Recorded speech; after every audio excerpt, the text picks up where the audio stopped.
श्रीहरि विष्णु कैसे बने बालाजी महाराज। एक बार समस्त देवताओं ने मिलकर एक यज्ञ करने का निश्चय किया। यज्ञ की तैयारी पूर्ण हो गई। तभी वेद ने एक प्रश्न किया तो एक व्यवहारिक समस्या आ खड़ी हुई। ऋषिमुनियों द्वारा किए जाने वाले यज्ञ की हविष्य तो देवगण ग्रहण करते थे, लेकिन देवों द्वारा किए गए यज्ञ की पहली आहुति किसकी होगी? यानी सर्वश्रेष्ठ देव का निर्धारण जरूरी था, जो फिर अन्य सभी देवों को यज्ञ भाग प्रदान करे। ब्रह्मा विष्णु महेश परम आत्मा है। इनमें से श्रेष्ठ कौन है, इसका निर्णय आखिर हो तो कैसे? भृगु ने इसका दायित्व संभाला। वह देवों की परीक्षा लेने चले। ऋषियों से विदा लेकर वह सर्वप्रथम अपने पिता ब्रह्मदेव के पास पहुंचे। ब्रह्मा जी की परीक्षा लेने के लिए भृगु ने उन्हें प्रणाम नहीं किया। इससे ब्रह्मा जी अत्यंत कुपित हुए और उन्हें शिष्टता सिखाने का प्रयत्न किया। भृगु को गर्व था कि वह तो परीक्षक है, परीक्षा लेने आए हैं। पितापुत्र का आज क्या रिश्ता?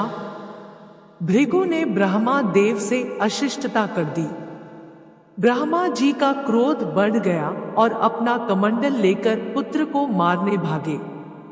भृगु किसी तरह वहां से जान बचाकर भाग चले आए। इसके बाद वह शिव जी के लोक कैलाश गए। भृगु ने फिर से धृष्टता की। बिना कोई सूचना का शिष्टाचार दिखाए या शिव गणों से आज्ञा लिए सीधे वहां पहुंच गए, जहां शिव जी माता पार्वती के साथ विश्राम कर रहे थे। आए तो आए, साथ ही अशिष्टता का आचरण भी किया।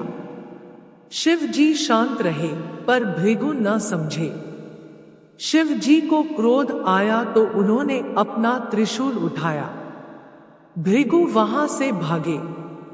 अंत में वह भगवान विष्णु के पास क्षीर सागर पहुंचे। श्री हरि शेष शैया पर लेटे निद्रा में थे और देवी लक्ष्मी उनके चरण दबा रही थी। महर्षि भृगु 2 स्थानों से अपमानित करके भगाए गए थे। उनका मन बहुत दुखी था। विष्णु जी को सोता देख उन्हें न जाने क्या हो गया और उन्होंने विष्णु जी को जगाने के लिए उनकी छाती पर एक लात जमा दी। विष्णु जी जाग उठे और भृगु से बोले, हे ब्राह्मण देवता, मेरी छाती वज्र समान कठोर है और आपका शरीर तप के कारण दुर्बल है। कहीं आपके पैर में चोट तो नहीं आई? आपने मुझे सावधान करके कृपा की है। आपका चरण चिन्ह मेरे वक्ष पर सदा अंकित रहेगा। भृगु को बड़ा आश्चर्य हुआ। उन्होंने तो भगवान की परीक्षा लेने के लिए यह अपराध किया था, परंतु भगवान तो दंड देने के बदले मुस्कुरा रहे थे। उन्होंने निश्चय किया कि श्रीहरि जैसी विनम्रता किसी में नहीं। वास्तव में विष्णु ही सबसे बड़े देवता है। लौट करके उन्होंने सभी ऋषियों को पूरी घटना सुनाई। सभी ने एक मत से यह निर्णय किया कि भगवान विष्णु को ही यज्ञ का प्रधान देवता समझकर मुख्य भाग दिया जाएगा। लेकिन लक्ष्मी जी ने भृगु को अपने पति की छाती पर लात मारते देखा तो उन्हें बड़ा क्रोध आया, परंतु उन्हें इस बात पर क्षोभ था कि श्रीहरि ने उद्दंड को दंड देने के स्थान पर उसके चरण पकड़ लिए और उल्टे क्षमा मांगने लगे। क्रोध से तमतमाई महालक्ष्मी को लगा कि वह जिस पति को संसार का सबसे शक्तिशाली समझती है, वह तो निर्बल है। यह धर्म की रक्षा करने के लिए अधर्मियों एवं दुष्टों का नाश कैसे करते होंगे? महालक्ष्मी ग्लानि में भर गई और मन श्रीहरि से उचाटन हो गया। उन्होंने श्रीहरि और बैकुंठ लोक दोनों के त्याग का निश्चय कर लिया। स्त्री का स्वाभिमान उसके स्वामी के साथ बंधा होता है। उनके समक्ष कोई स्वामी पर प्रहार कर गया और स्वामी ने प्रतिकार भी न किया, यह बात मन में कौंधती रही। यह स्थान वास के योग्य नहीं। पर त्याग कैसे करें? श्रीहरि से ओझल होकर रहना कैसे होगा? वह उचित समय की प्रतीक्षा करने लगी। श्रीहरि ने हिरण्याक्ष के कोप से मुक्ति दिलाने के लिए वराह अवतार लिया और दुष्टों का संहार करने लगे। महालक्ष्मी के लिए यह समय उचित लगा। उन्होंने बैकुंठ का त्याग कर दिया और पृथ्वी पर एक वन में तपस्या करने लगी। तब करते करते उन्होंने अपना शरीर छोड़ दिया। विष्णु जी वराह अवतार का अपना कार्य पूर्ण कर वैकुंठ लौटे तो महालक्ष्मी नहीं मिली। वह उन्हें खोजने लगे। श्रीहरि ने उन्हें तीनों लोकों में खोजा, किंतु तब करके माता लक्ष्मी ने भ्रमित करने की अनुपम शक्ति प्राप्त कर ली थी। उसी शक्ति से उन्होंने श्री हरि को भ्रमित रखा। आखिर श्रीहरि को पता लग ही गया, लेकिन तब तक वह शरीर छोड़ चुकी थी। दिव्य दृष्टि से उन्होंने देखा कि लक्ष्मी जी ने चोलराज के घर में जन्म लिया है।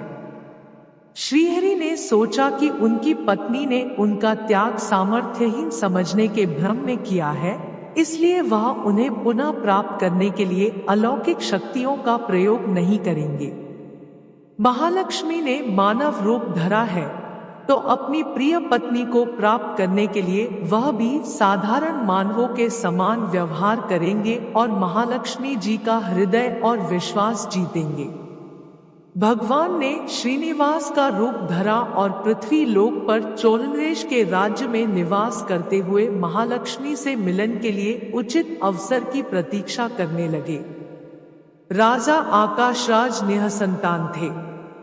उन्होंने शुकदेव जी की आज्ञा से संतान प्राप्ति यज्ञ किया। यज्ञ के बाद यज्ञशाला में ऋषियों ने राजा को हल जोतने को कहा गया। राजा ने हल जोता तो हल का फल किसी वस्तु से टकराया। राजा ने उस स्थान को खोदा तो एक पेटी के अंदर सहस्रदल कमल पर एक छोटी सी कन्या विराजमान थी। वह महालक्ष्मी ही थी।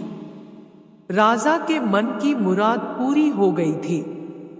चूंकि कन्या कमल के फूल में मिली थी, इसलिए उसका नाम रखा गया पद्मावती।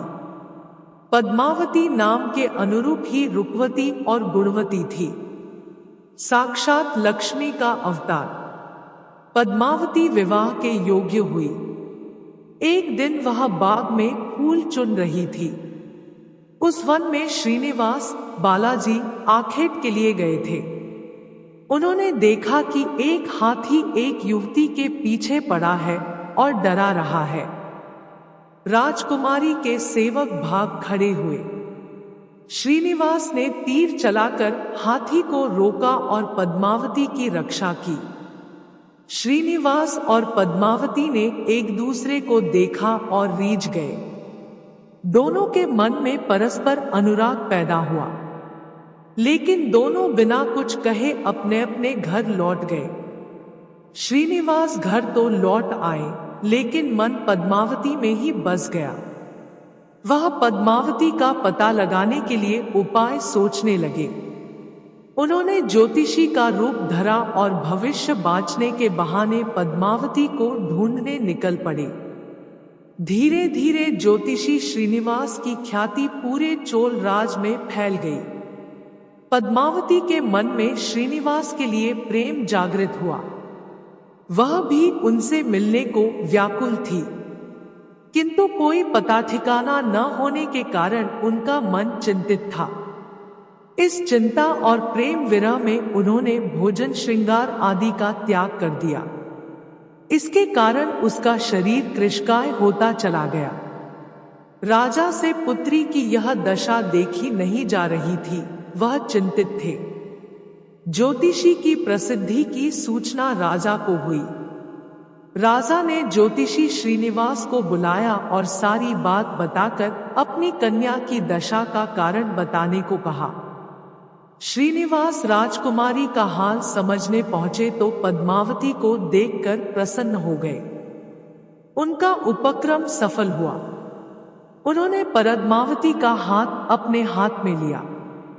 कुछ देर तक पढ़ने का स्वाम करने के बाद बोले, महाराज, आपकी पुत्री प्रेम के विरह में जल रही है। आप इनका शीघ्र विवाह कर दे तो ये स्वस्थ हो जाएंगी। पद्मावती ने अब श्रीनिवास की ओर देखा। देखते ही पहचान लिया। उनके मुख पर प्रसन्नता के भाव आए और वह हंसी। काफी दिनों बाद पुत्री को प्रसन्न देख राजा को लगा कि ज्योतिषी का अनुमान सही है। राजा ने श्रीनिवास से पूछा, ज्योतिषी महाराज, यदि आपको यह पता है कि मेरी पुत्री प्रेम के विरह में पीड़ित है, तो आपको यह भी सूचना होगी कि मेरी पुत्री को किससे प्रेम है। उसका विवाह करने को तैयार हूं, आप उसका परिचय दें। श्रीनिवास ने कहा, महाराज, आपकी पुत्री एक दिन वन में फूल चुनने गई थी। एक हाथी ने उन पर हमला किया तो आपके सैनिक और दासियां भाग खड़ी हुई। राजकुमारी के प्राण एक धनुर्धर ने बचाए थे। राजा ने कहा, हाँ, मेरे सैनिकों ने बताया था कि एक दिन ऐसी घटना हुई थी। एक वीर पुरुष ने उसके प्राण बचाए थे। लेकिन मेरी पुत्री के प्रेम से उस घटना का क्या तात्पर्य है? श्रीनिवास ने बताया, महाराज, आपकी पुत्री को अपनी जान बचाने वाले उसी युवक से प्रेम हुआ है। राजा के पूछने पर श्रीनिवास ने कहा, वह कोई साधारण युवक नहीं, बल्कि शंख चक्रधारी स्वयं भगवान विष्णु ही है। इस समय बैकुंठ को छोड़कर मानव रूप में श्रीनिवास के नाम से पृथ्वी पर वास कर रहे हैं। आप अपनी पुत्री का विवाह उनसे करें। मैं इसकी सारी व्यवस्था करा दूंगा। यह बात सुनकर राजा प्रसन्न हो गए कि स्वयं विष्णु उनके जमाई बनेंगे। श्रीनिवास और पद्मावती का विवाह तय हो गया। श्रीनिवास रूप में श्रीहरि ने शुकदेव के माध्यम से समस्त देवी देवताओं को अपने विवाह की सूचना भिजवा दी। शुकदेव की सूचना से सभी देवी देवता अत्यंत प्रसन्न हुए। देवी देवता श्रीनिवास जी से मिलने और बधाई देने पृथ्वी पर पहुंचे, परंतु श्रीनिवास जी को खुशी के बीच एक चिंता भी होने लगी। देवताओं ने पूछा, भगवान, संसार की चिंता हरने वाले आप इस उत्सव के मौके पर इतने चिंतातुर क्यों हैं? श्रीनिवास जी ने कहा, चिंता की बात तो है ही, धन का अभाव। महालक्ष्मी ने मुझे त्याग दिया, इस कारण धनहीन हो चुका हूं। स्वयं महालक्ष्मी ने तब से शरीर त्याग मानव रूप लिया है और पिछली स्मृतियों को गुप्त कर लिया है। इस कारण उन्हें यह सूचना नहीं है कि वह महालक्ष्मी का स्वरूप है। वह तो स्वयं को राजकुमारी पद्मावती ही मानती है। मैंने निर्णय किया है कि जब तक उनका प्रेम पुनः प्राप्त नहीं करता, अपनी माया का उन्हें आभास नहीं कराऊंगा। इस कारण मैं एक साधारण मनुष्य का जीवन व्यतीत कर रहा हूं, और वह है राजकुमारी। राजा की पुत्री से शादी करने और घर बसाने के लिए धन, वैभव और ऐश्वर्य की जरूरत है। वह मैं कहां से लाऊं? स्वयं नारायण को धन की कमी सताने लगी। मानव रूप में आए प्रभु को भी विवाह के लिए धन की आवश्यकता हुई। यही तो ईश्वर की लीला है। जिस रूप में रहते हैं, उस योनि के जीवों के सभी कष्ट सहते हैं। श्रीहरि विवाह के लिए धन का प्रबंध कैसे हो, इस बात से चिंतित है। देवताओं ने जब यह सुना तो उन्हें आश्चर्य हुआ। देवताओं ने कहा, कुबेर आवश्यकता के बराबर धन की व्यवस्था कर देंगे। देवताओं ने कुबेर का आह्वान किया तो कुबेर प्रकट हुए। कुबेर ने कहा, यह तो मेरे लिए प्रसन्नता की बात है कि आपके लिए कुछ कर सकूं। प्रभु, आपके लिए धन का तत्काल प्रबंध करता हूं। कुबेर का कोष आपकी कृपा से ही रक्षित है। श्रीहरि ने कुबेर से कहा, यक्षराज कुबेर, आपको भगवान भोलेनाथ ने जगत और देवताओं के धन की रक्षा का दायित्व सौंपा है। उसमें से धन मैं अपनी आवश्यकता के हिसाब से लूंगा अवश्य, पर मेरी एक शर्त भी होगी। श्रीहरि कुबेर से धन प्राप्ति की शर्त रख रहे हैं। यह सुनकर सभी देवता आश्चर्य में पड़ गए। श्रीहरि ने कहा, ब्रह्मा जी और शिव जी साक्षी रहे। कुबेर से धन ऋण के रूप में लूंगा, जिसे भविष्य में ब्याज सहित चुकाऊंगा। श्रीहरि की बात से कुबेर समेत सभी देवता विस्मय में एक दूसरे को देखने लगे। कुबेर बोले, भगवान, मुझसे कोई अपराध हुआ तो उसके लिए क्षमा कर दे, पर ऐसी बात न कहें। आपकी कृपा से विहीन होकर मेरा सारा कोष नष्ट हो जाएगा। श्रीहरि ने कुबेर को निश्चिंत करते हुए कहा, आपसे कोई अपराध नहीं हुआ। मैं मानव की कठिनाई का अनुभव करना चाहता हूँ। मानव रूप में उन कठिनाइयों का सामना करूंगा जो मानव को आती है। धन की कमी और ऋण का बोझ सबसे बड़ा होता है। कुबेर ने कहा, प्रभु, यदि आप मानव की तरह ऋण पर धन लेने की बात कर रहे हैं, तो फिर आपको मानव की तरह यह भी बनाना होगा कि ऋण चुकाएंगे कैसे।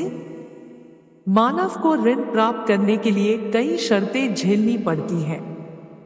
श्रीनिवास ने कहा, कुबेर, यह ऋण मैं नहीं, मेरे भक्त चुकाएंगे, लेकिन मैं उनसे भी कोई उपकार नहीं लूंगा। मैं अपनी कृपा से उन्हें धनवान बनाऊंगा।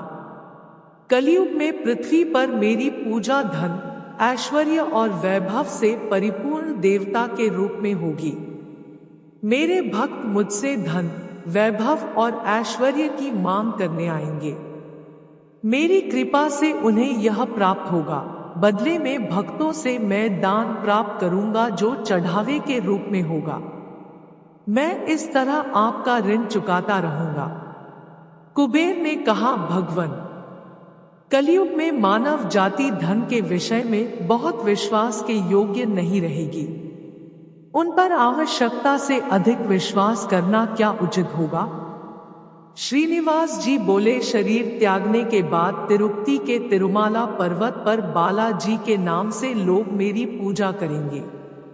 मेरे भक्तों की अटूट श्रद्धा होगी। वह मेरे आशीर्वाद से प्राप्त धन में मेरा हिस्सा रखेंगे। इस रिश्ते में न कोई दाता है और न कोई याचक।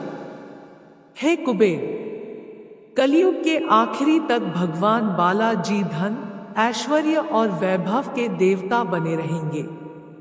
मैं अपने भक्तों को धन से परिपूर्ण करूंगा तो मेरे भक्त दान से न केवल मेरे प्रति अपना ऋण उतारेंगे, बल्कि मेरा ऋण उतारने में भी मदद करेंगे। इस तरह कलयुग की समाप्ति के बाद मैं आपका मूलधन लौटा दूंगा।